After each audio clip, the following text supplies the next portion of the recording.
بسم اللہ الرحمن الرحیم۔ السلام علیکم میرے محترم ناظرین کرام، آج ہم غوث الاعظم دستگیر حضرت شیخ عبدالقادر جیلانی کا ایک ایسا وظیفہ لے کر حاضر ہوئے ہیں کہ جس کے کرنے سے آپ پر رزق کے دروازے کھل جائیں گے، آپ کی مشکلیں پریشانیاں ختم ہو جائیں گی، آپ کا ہر بگڑا کام بن جائے گا۔ یہ ایک ایسا وظیفہ ہے کہ جس کے کرنے سے ہر کسی کو فائدہ ہوا ہے، اور اللہ تبارک و تعالیٰ کے کرم سے اور غوث پاک کے وسیلے سے اس وظیفے کے کرنے والے پر رحمتوں کی بارش ہوئی ہے۔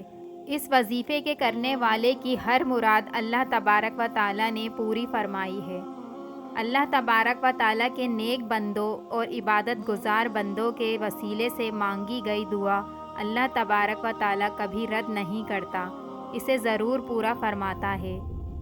ہمارے کچھ بھائی بہن ایسی ویڈیوز پر کافی نیگیٹو کمنٹس کرتے ہیں کہ یہ سب گناہ ہے، یہ شرک ہے، اللہ کے سوا کسی سے نہیں مانگنا چاہیے۔ تو ایسے بہن بھائیوں کو میں صرف اتنا کہنا چاہوں گی کہ ہم بھی صرف اللہ تبارک و تعالیٰ سے ہی مانگ رہے ہیں۔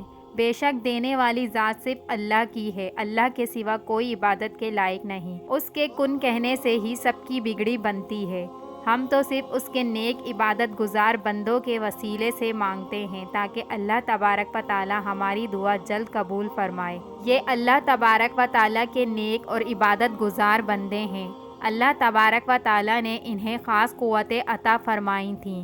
ہم صرف ان کے وسیلے اور ان کے ذریعے سے اپنی مرادیں اللہ تبارک و تعالی کی بارگاہ میں پیش کرتے ہیں تاکہ رب ذوالجلال ہماری مرادوں کو جلد قبول فرمائے۔ اس کی ایک مثال یہ بھی ہے کہ اکثر لوگ اگر کسی بڑی جگہ نوکری کرنا چاہتے ہیں تو وہ اپنے بلبوتے پر شاید وہاں کامیاب نہیں ہوتے، لیکن اگر وہ کسی بڑے آدمی یا بڑے انسان کی سفارش لے کر وہاں جائیں تو انہیں وہ نوکری فوراً مل جاتی ہے۔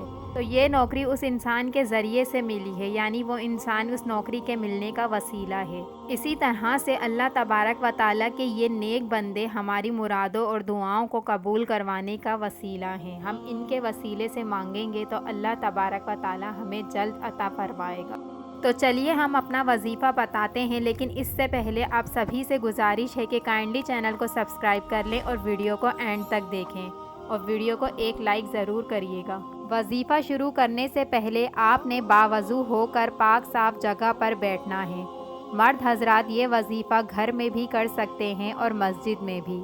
باوضو ہو کر آپ نے پاک صاف جگہ پر بیٹھنا ہے اور 11 مرتبہ آپ نے درود غوثیہ پڑھنا ہے۔ اگر آپ کو درود غوثیہ نہیں آتا تو آپ کوئی بھی درود پاک پڑھ سکتے ہیں۔ درود غوثیہ 11 مرتبہ پڑھنے کے بعد پھر آپ نے 1100 مرتبہ یا شیخ عبدالقادر جیلانی شیئن للہ، یا شیخ عبدالقادر جیلانی شیئن للہ، یہ آپ نے 1100 مرتبہ پڑھنا ہے۔ اس کے بعد آپ نے پھر سے 11 مرتبہ درود غوثیہ پڑھنا ہے۔ دوبارہ بتاتے چلیں کہ اگر آپ کو درود غوثیہ نہیں آتا تو آپ اول اور آخر 11 مرتبہ کوئی بھی درود پاک پڑھ سکتے ہیں۔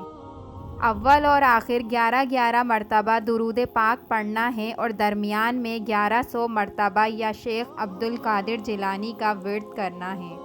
وظیفہ پورا ہونے کے بعد آپ نے غوث الاعظم دستگیر رحمت اللہ علیہ کے وسیلے سے اللہ تبارک و تعالیٰ کی بارگاہ میں اپنی فریاد رکھنی ہے۔ آپ نے یہ وظیفہ 7 دن تک کرنا ہے۔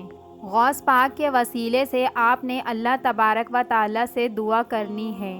اللہ تبارک و تعالیٰ اس وظیفے کے کرنے سے آپ کی تمام مشکلیں دور فرمائے گا، صحت یابی عطا فرمائے گا، آپ کے گھر کی تنگ دستی کو، بدحالی کو خوشحالی میں بدل دے گا، آپ کی مشکلیں پریشانیاں دور فرمائے گا، آپ کے رزق کے دروازے کھول دے گا اور آپ کے گھر میں خوشحالی پیدا فرمائے گا۔ ہماری دعا ہے کہ اللہ تبارک و تعالیٰ سب کی نیک خواہشات اور سب کی جائز مرادیں پوری فرمائے، آمین۔ ویڈیو اچھی لگی ہو تو لائک اور سبسکرائب کرنا نہ بھولیے گا۔